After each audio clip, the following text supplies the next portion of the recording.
Shalom Indonesia dan Eropa, Shalom Afrika, Rusia, Kanada, dan Amerika, juga Suriname, Shalom yang ada di New Zealand, Australia, di Cina, di Hong Kong, di Taiwan, di Vietnam, Kamboja, Thailand, Jepang, Korea, dan semua yang berbahasa Indonesia, serta yang mengerti bahasa Indonesia, apapun kewarganegaraanmu, kita adalah warga negara dunia. Shalom buat Papua. Tangis kami, doa kami untuk Papua dan untuk Poso. Kiranya damai sejahtera Tuhan yang melampaui segala akal menyertai kalian semuanya di dalam nama Yesus. Dan shalom Tuhan juga untuk Israel. Kiranya ada damai di Israel di dalam nama Tuhan Yesus Kristus. Haleluya. Tema kita hari ini dari Israel ke Poso dan Papua. Ngeri ya. Coba kalau Anda lihat, pokoknya setiap kali ada orang-orang Islam kumpul, dia pasti bawa bendera Palestina. Dia akan bawa terus angkat isu Palestina, entah mereka ngerti, entah kagak ada pokoknya. Kumpulin duit pokoknya, padahal duitnya nggak ada yang pernah nyampe, serupiah pun. Nggak ada yang pernah nyampe ya, dan kalian orang-orang goblok semua yang tiap hari hanya ngasih duit buat amal, katanya duitnya cuma ditilep semua sama ustadz-ustadz kalian. Indonesia makanya nggak maju-maju, ya. Asal udah cerita Allah Akbar, suruh kumpulin duit, kalian kumpulin duit, entah duitnya nyampe, entah enggak. Ya, nah beda. Kalau makanya kalian orang-orang Kristen jangan ikut-ikutan bodoh ya. Kalau Pak Pendeta bilang, siapa menabur, ya akan menuai banyak, menaburlah buat gereja pribadi. Jangan pergi ke gereja itu. Itu saya jamin gereja itu sesat dan akan membawa engkau ke neraka. Serius, ya. Ya apalagi apa namanya kalau pendetanya itu pakai barang-barang mewah, sementara jemaatnya banyak yang miskin. Jangan pergi ke gereja itu. Karena Anda sedang disesatkan di dalam tipu-tipu sihir hipnotis gereja. Jadi jangan ya, mulailah pergi ke gereja.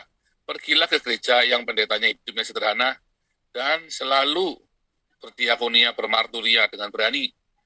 Nah, pergilah ke gereja itu, ya. Kalau nggak ada gimana di dekatmu? Ya bikin sendiri komunitas. Pak nggak bisa khotbah, oh nggak perlu khotbah. Yang penting kalian baca firman, sama-sama giliran. Nggak usah dikhotbah kalau nggak bisa khotbah. Nah, kalau mau pinter, ikut kelas evangelis, ya. Haleluya.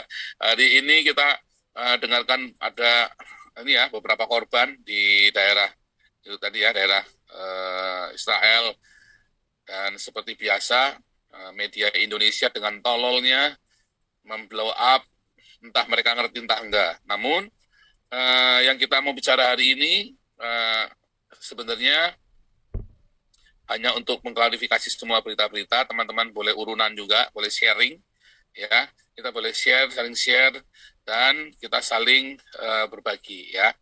Nah, juga untuk tanya jawab Alkitab. Harusnya hari ini temanya kebangsaan, tapi Pak Jenderal hari ini ada ibadah di gerejanya, nggak bisa datang beliau. Cuman tadi kalau selesai katanya mau nyusul, cuma saya nggak tahu, karena kita jam 9 tepat harus berhenti, saya ada kelas ya, saya harus mengajar juga. Dan jangan lupa di like dan subscribe. Gila lu yang nonton 4.000, yang like cuma 2.000, yang subscribe cuma 200. Wah, bener-bener ntar gua kirimin rudal skut tahu rasa lu ntar.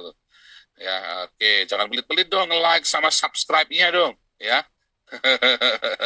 Numpang tenar ya sama-sama rombongan Nabi ke-26. Nah, hari Sabtu, tolong jangan dilewatkan. Hari Sabtu kita bersama Ibu Monique Rikers jam 6, kita akan update konflik Israel-Palestina dan apakah yang terjadi sesungguhnya di sana. Ibu Monique Rikers adalah seorang wartawan internasional, ya, dan beliau mendapatkan penghargaan karena profesinya itu. Jadi nggak main-main. Beliau juga salah satu wartawan di Deutsche Welle, ya. Dan itu kan bagus ya, nanti informasi-informasinya hari Sabtu jam 6 sore sampai jam 9, karena jam 9 saya juga mengajar, jadi 3 jam saja update informasi tentang Israel dan Palestina, ya, supaya jangan disesatkan dengan berita-berita hoax dari ini ya, dari grupnya Allah Akbar. Wah, itu berita-berita edan KB. Ya, kalau dengar-dengar berita begitu, udah cerita-cerita yang gitu, aduh, hoax semua itu. Ya, hoax semua. Nah, konyolnya tuh si Haritanu ikut-ikutan, grupnya Haritanu itu, aduh. Ini memang pedagang sih dia mentalnya ya, mental dagang, bukan mau mental cari kebenaran. Ya, apa aja pokoknya didagangin dia. Hati-hati nanti jangan sampai sesama Tionghoa didagangin juga loh. Oke, kita akan ini kita juga boleh tanya jawab Alkitab ya, karena memang hari Selasa dan hari Kamis kita waktu untuk begitu kita nggak ada tema khusus kita untuk tanya jawab Alkitab. Kecuali hari Senin ya, karena itu kita jangan buat tanya jawab Alkitab kalau hari Senin. Ya, kita akan mulai dari jeritan dan lengkingan rakyat jelata yang pertama, Yesus Kristus, Kurios Theos ini, silakan di-unmute. Oke. Kita lanjut nih, Pak Susu Kuda, silakan. Ya, shalom, Bapak Rahayu. Ayo. Buka, jus, kubrak, ulala bebe.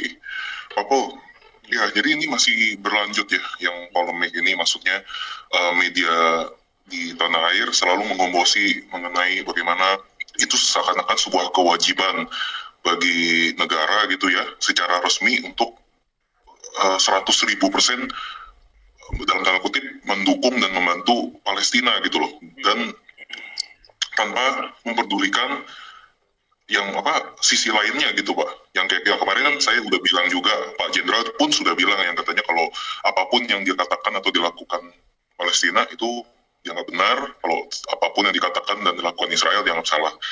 Tapi ya sekali lagi yang saya bingung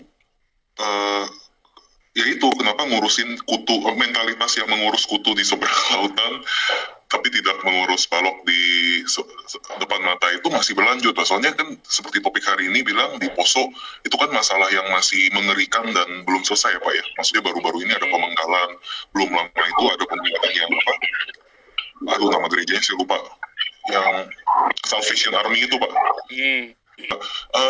Saya mau nanya pendapat Bapak aja gitu, saya juga kemarin ada kebayang, kalau misalnya kan kemarin kan Bapak ada nyebut bahwa akan sangat baik jika negara kita gitu ya, NKRI paling tidak mempertimbangkan untuk memulai hubungan diplomatik dengan Israel ya Pak ya, itu akan sangat baik, teman-teman juga pada bilang. Tapi yang saya mau tanya pendapat Bapak, kalau misalnya secara hipotesa jadi ada hubungan seperti itu, kira-kira di sudut di wilayah mana kira-kira yang tepat untuk konjennya atau kedutaan Israel itu di Indonesia berada gitu. Kalau bisa di Jakarta kan kayaknya bisa agak panas gitu ya Pak ya. Nah kalau menurut Bapak di mana pasnya gitu? Apakah di Papua, apakah di ibu kota nanti yang baru, apa gimana gitu? Ya mungkin itu aja Pak, terima kasih. Menurut saya di Jakarta aja nggak apa-apa. Karena harus kita itu Indonesia itu terlalu banyak ini loh, terlalu banyak retorika kita itu. Jadi harusnya kita tuh belajar untuk menerima kenyataan bahwa memang ada fakta. Nah, orang Indonesia itu terlalu bodoh untuk diprovokasi dan terlalu bodoh untuk menerima kenyataan segala sesuatunya harus diperhalus. Nah, padahal itu sebenarnya adalah framing dari penguasa. Coba kalau transparan, kalau di Eropa semua transparan, nggak ada kata diperhalus, mungkin ditransparan. Ya udah apa adanya, masyarakat ya jadi untuk menimbang dengan benar. Kalau Indonesia ini kan contoh nih. Kalau di kita ini di Indonesia ini marketing itu adalah proyek untuk membodohi masyarakat. Ya karena masyarakat tidak suka dikasih kebenaran. Kalau dikasih kebenaran, dia tutup kuping. Dia tidak mau terima. Ya, dia tidak mau terima. Contohnya kalau punya barang ya dulu ya, misalnya handphone Cina misalnya kan, handphone ini kan barang jelek banget itu kan dulu ya, zaman dulu itu. Tetapi kemasannya itu bagus banget. Laptop Cina, handphone Cina, elektronik Cina itu barang jelek, tapi kemasannya bagus banget. Dan masyarakat suka beli kemasannya. Apalagi ada promosi, kalau rusak bisa langsung ditukar. Dia nggak kepikir kalau rusak 7 kali tuh. Ya pokoknya rusak bisa langsung tukar. Nah marketing yang bodoh itu kalau yang rusak harus diservis itu bodoh dia. Nah, ya kan? Kalau rusak langsung tukar kalau yang pintar itu. Kenapa? Itu barangnya masih baru, ya kan? Casing itu kan murah. Yang masalah kan dalamnya. Casing itu kan cuma 50.000, 100.000 saja. Kelopin aja. Handphone Cina, laptop Cina itu untungnya 100% itu. Ya kan? Nah, makanya rusak ganti baru, jangan diservis. Orang marah kalau diservis. Padahal bisa rusak 10 kali, 15 kali itu. Ya kan? Pokoknya kalau impor 1.000, pasti 200 itu defect. 20% itu defect itu pokoknya. Defect on arrival ya. DOA itu pasti itu. Zaman itu ya sekarang bagus banget ya karena ada quantity ya, ada quantity ada quality. Kalau dulu omset cuma 2.000 10.000 ya mampus. Sekarang omsetnya 2 juta unit per seri per merek ya kan, bisa 2 juta unit, bisa puluhan juta unit. Makanya ada quantity ada quality. Kalau dulu nggak bisa bikin quality. Nah tapi orang Indonesia suka dibohongin dengan kemasan-kemasan, dengan tadi ya framing-framing. Orang itulah market Indonesia. Kalau market di Eropa beda, nggak mau begitu. Oh itu bisa digugat itu. Ya, nah contoh lagi dulu ya, dulu kalau saya beli barang second itu ya, barang second, barang spare partnya BMW itu ya dulu ya. Kalau barang-barang Cina itu kemasannya bagus-bagus. Nah dulu sekali dua kali saya masih nggak ngerti, lama-lama saya ngerti. Begitu barang barang Jerman itu pasti kemasannya pakai ininya coklat, kertasnya kertas coklat tebel gitu ya. Kalau barang Cina kemasannya pakai dus, pakai mika, pakai mika, pakai itu plastik mika semua keren-keren pokoknya. Kemasannya wah mengkilap. Kalau barang Jerman itu cuma hitam gitu aja. Tapi kalau barang Cina itu mengkilap, ada tulisan-tulisannya bagus-bagus begitu kan. Begitu dipakai sebulan jebol. Barang Jerman pakai sekali belum tentu 20 tahun lagi ganti. Itu contoh begitu ya. Kemasan mah nggak ada. Nah itu. Jadi itulah framing. Itulah project marketing. Ya, itulah project marketing. Nah di Indonesia itu adalah lahan marketing yang enak sekali untuk jualan barang yang tidak bermutu berkualitas dengan kemasan yang bagus. Makanya kalau teori marketing kemasan ya, tentang kemasan itu, wah itu penting sekali tuh kalau di Indonesia tuh. Orang itu melihat kemasan dulu. Gitu ya. Jadi memang itulah proyek-proyeknya Indonesia. Berita framing itu tadi ya, semua framing supaya kita termasuk oleh pemerintah sendiri. Pemerintah juga melakukan itu. Diperhalus bahasanya. Berhalus, isinya sama. Kalau kita mau bilang kalau kita mau bilang ini ya, ikan busuk, apanya mau diperhalus? Ikan busuk itu ikan busuk. Nah, cuma dikemas segala macam dan orang Indonesia tetap mau ya adalah busuk-busuk dikit lah. Nggak tahu begitu dibuka busuk banget. Busuk-busuk dikit karena kemasannya tebel banget. Nah, itu terjadi. Ya. Nah, itu terjadi. Nina bobokan gitu ya. Nah, ya. Bukan cuma Nina Bobo kalau itu ya, itu memang gila loh. Itu bukan cuma Nina Bobo kalau menurut saya, itu mah benar-benar benar-benar pembodohan ya. Terjadi pembodohan di masyarakat Indonesia, itu ada proses pembodohan. Ya kan? Termasuk dengan agama itu tadi kan, makanya saya selalu bilang Islam adalah gigolo kekuasaan dari tante yang sangat dengan kekuasaan. Islam itu seperti digunakan, itu benar-benar pembodohan. Makanya orang Papua sadar diperbodoh begitu, marah orang Papua ini. Tadi si Natalius Pigai baru telepon saya, cuman masih belum berani live bareng nampaknya nih ya kan. Oke, nanti kapan-kapan kalau Pak Natalius Pigai nanti bisa ya. Kalau untuk masalah Papua dia cukup waras lah. Tapi intinya kita mau dengar supaya narasumber kita agak bagus. Cuma target saya tetap ini ya, supaya Veronica Koman atau Penny Wenda, kita harus tahu apa yang mereka perjuangkan. Dan sebetulnya kalau pemerintah jujur dan rakyat Indonesia jujur, ya saya yakin Papua nggak minta lepas dari Indonesia. Harus ada kejujuran dulu. Masalahnya udah terjadi kebohongan itu loh. Nah, segala sesuatu, orang yang sudah mau cerai nih, suami istri udah sampai di sidang nih, sudah dengan ketok palu saja bisa damai loh. Ya, Papua juga demikian. Jangan bilang Papua nggak bisa damai, bisa, semua itu bisa, asal semua dengan itikat baik, dengan rekonsiliasi. Masalahnya kan nggak mau, pemerintahnya juga nggak jujur, ya kan? Nah, itu Jokowi itu seperti Petruk yang punggawanya kurang ajar, ngangkat tumitnya ke Jokowi. Ya makanya kita harus doakan, dan ya saya bukan tim kampanye Jokowi, saya nggak urusan ya. Nah, tapi yang penting adalah bagaimana Pancasila itu bisa ditegakkan. Sebab Pancasila itu adalah kasih karunia dari Tuhan Yesus. Masalahnya pendeta-pendetanya juga geblek sih. Pendeta-pendetanya juga nggak mau ikut ini negarakan Pancasila, takut diintimidasi. Nah semua itu awalnya dari gereja juga kan. Islam itu akan datang sebagai kutukan saat gereja tidak melakukan tugasnya dengan benar, yaitu marturia dan diakonia. Okay. Ayo, ini kayaknya makin seru aja nih ya, perang antara Palestina dan Israel. Ini tadi saya baru dapat berita, Pak Paul, bahwa Erdogan ngajak si Rusia untuk join. Tahu itu. Wah, ini Dari kemarin itu, bajingan dari ini. kemarin itu. Bajingan ini emang si Erdogan ini. Sama dia memprovokasi umat Islam yang ada di Eropa soal Islamofobia. Ayo bangkit, gitu katanya lah.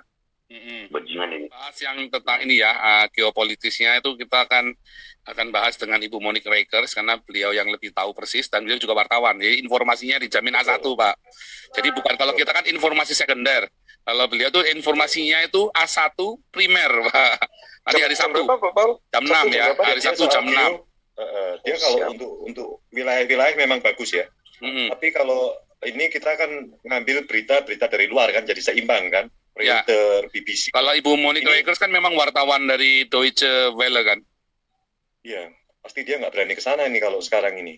Pasti dia ada jaringannya ya di sana ya. Ya, itu semua itu antar wartawan itu sudah ada ini jaringannya, dan dia wartawan senior juga kan di Deutsche Welle itu, di media Jerman itu. Jadi nanti kita akan bicara yang lebih persisnya lagi. Karena cuma hari ini kita mau lihat isu-isu yang sudah selewatan supaya orang-orang yang di YouTube ini juga bisa melihat ya kebenarannya.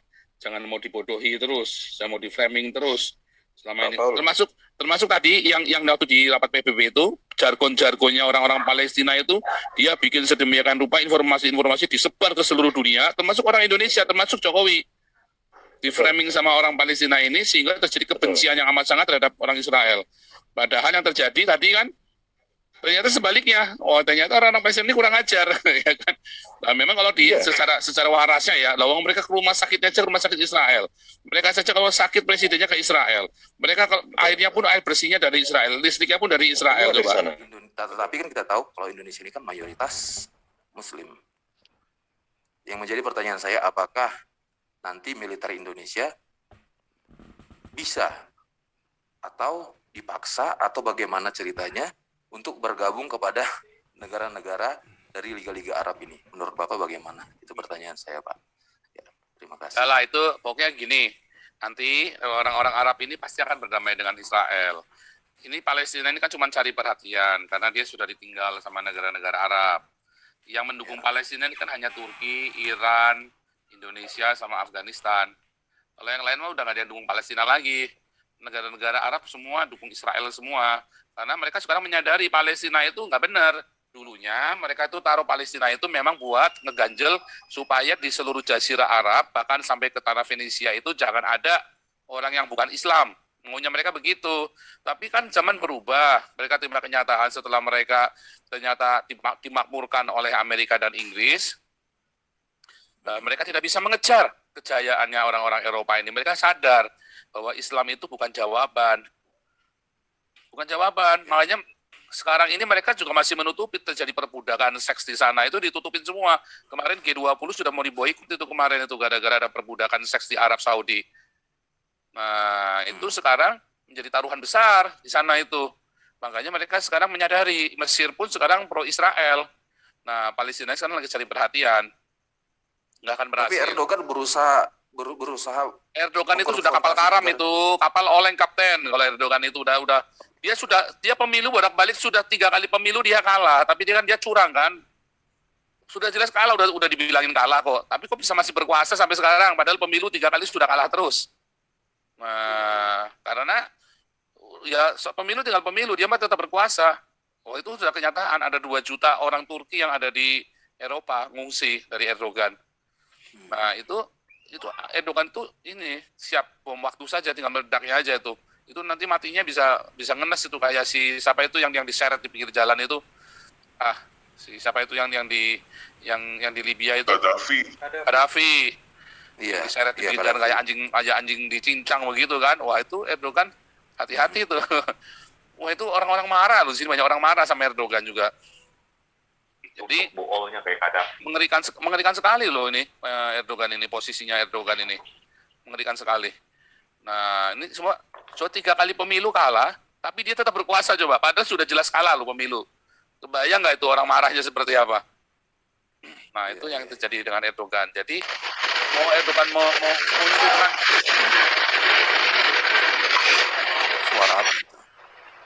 Suara malaikat banyak banget hari ini. Jadi ya Ya Pak, lanjut Pak. Negara apapun nggak bisa, cuman Indonesia aja yang percaya sama Erdogan. Cuman negara Indonesia saja yang percaya sama Erdogan. Entah seberapa bodohnya si Menteri Luar Negeri kita itu kan. Heran saya juga. Heran kenapa dia dipertahankan jadi Menteri Luar Negeri gitu loh. Dengan kualitas seperti itu loh. Saya jauh lebih baik daripada Menteri Luar Negeri yang sekarang ini. Ya kan? Jelas. Fotonya bugil Pak. Politik Pak. Kasihan sadis Pak. Jangan, karena itu kan wanita kan, kita harus menghargai wanita. Cuman bodoh aja, kita kasih tahu dia bodoh. Karena masih saja nggak ada terobosan apa-apa. Coba Indonesia dalam hubungan luar negeri terobosannya apa? Nggak ada terobosannya Indonesia dalam hubungan luar negeri itu. Nggak ada. Terobosannya cuman Interpol doang nyariin Joseph Paulus sang Nabi ke-26. Kalau gitu kalau salam. Waduh, seru nih Pak Paul. Pak Paul dicari DPO terus tiap hari kejadiannya seru. Di mana-mana. Waduh, di mana-mana ini bikin berita tiap hari kan. Cuman yang sangat disayangkan media Indonesia itu Pak Paul. Maksudnya media yang ada di Indonesia, bukan media Indonesia nama ini ya. Kayaknya gampang banget mereka itu. Apa mereka ada agenda ya? Gitu loh. Mestinya ya kan menyikapi gejolak di Israel dan Palestina itu kan netral aja lah ya kan, karena itu urusan luar ya kan. Urusan dalam negeri itu sampai-sampai orang mau mudik ya kan, penyekatan yang sudah ada aturan jelas malah jebol sampai ribuan orang kena COVID kan, yang di Jawa Barat, di Bekasi itu kan. Terus yang di berita di Poso baru-baru 2 hari yang lalu ya, kemarin ya, itu loh. Mestinya kan fokus ke situ dulu ya, Papua, ke situ dulu lah. Lebih baik juga fokusnya ke Pancasila lah, karena memang setiap institusi negara ini memang harus dites atau diuji tentang wawasan kebangsaan ya kan. Mestinya itu dulu yang utama menurut saya ya Pak Paul. Itu pendapat saya aja. Saya ada satu pertanyaan Pak Paul yang tadi saya dengar. Pak Paul tadi bilang ada sedikit, saya dengar ya, tapi ya mudah-mudahan salah ya. Kalau benar juga tolong dijelaskan Pak Paul. Yang menurut Pak Paul tadi bilang antikris itu paus ya. Nah, saya pengen dengar bagaimana menurut Pak Paul yang... Saya nggak setuju, paus itu bukan antikristus lah, bukan. Oke. Saya dari dulu nggak pernah setuju kalau paus adalah antikristus. Oh begitu. Nggak setuju. Itu cuma cocokmologi aja, hitung-hitungan kotak-katik gatung. Iya. Makanya saya terkejut tadi, kayaknya saya dengar paus adalah antikristus tuh gimana? Itu pandangannya orang teolog karismatik seperti David Supangat, yang grupnya mereka itu loh. Iya, lucu juga ya. Kalau paus memang dulu pernah berdosa, maksudnya paus-paus itu ada yang beristri berapa lah, itu kan tahun berapa. Iya, itu kan beda dong. Harus bedakan mana kesalahan individu dengan ini kan. Iya, kok jadinya begitu kan nggak enak juga dengarnya. Ya udah jalanin yang kita aja, maksudnya kan itu, jangan menghakimi yang lain kan. Hakim yang tertinggi kan udah sama-sama kita yakini kan gitu loh. Ya udah. Lucu aja Pak Paul. Itu aja ya, Pak Paul. Untuk ini saya mau keluar dulu tapi saya online.